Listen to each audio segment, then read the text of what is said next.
कुछ और खबरों की ओर, भगवान राम के आदर्शों को समाज के हर तबके तक पहुंचाने का काम अब आरएसएस करने जा रहा है। आरएसएस की प्रतिनिधि सभा में इस बात का फैसला लिया गया है।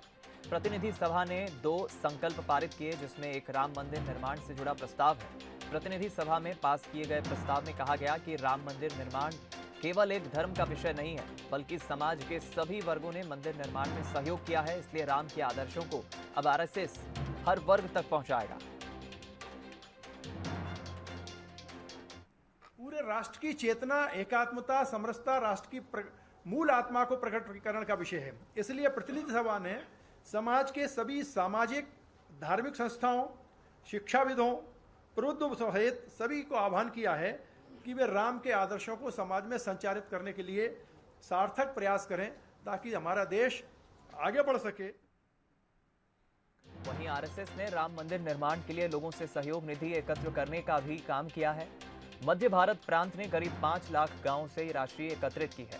हालांकि आरएसएस की राशि एकत्रित करने को लेकर विपक्षी दल सवाल उठाते रहे। ऐसे में आरएसएस का कहना है कि जो भी राशि एकत्रित की गई वो राम मंदिर न्यास को सौंप दी गई है। निधि समर्पण है, भगवान को कोई चंदा नहीं दे सकता, भगवान तो सबको देता है, एक बात। दूसरी बात, ये आग्रह मैंने जैसे पूर्व में कहा था, ये सारा पैसा राम जन्मभूमि तीर्थ क्षेत्र न्यास का है। संघ के पास एक पैसा भी नहीं है, हमको उसका कोई हिसाब भी मालूम नहीं है। हमको तो जो आया हमने उनको सौंपा। इसलिए ये विषय पूछना है उनको या आपको तो तीर्थ न्यास से पूछिए, उनके फोन नंबर सब जगह उपलब्ध हैं, आप उनसे पूछ सकते हैं। साथ ही आरएसएस की प्रतिनिधि सभा में कोरोना को लेकर भी संकल्प पारित किया गया, जिसमें कहा गया कि कोरोना से भारत ने जो जंग लड़ी है वो सराहनीय है। डॉक्टर्स, सुरक्षा कर्मियों को आभार जताया गया। साथ ही भारत की वैक्सीन डिप्लोमेसी का भी आरएसएस ने स्वागत किया है और कहा है कि अब जब एक बार फिर कोरोना की लहर शुरू हुई तो भरोसा है कि भारत एक बार फिर कोरोना से डटकर मुकाबला करेगा।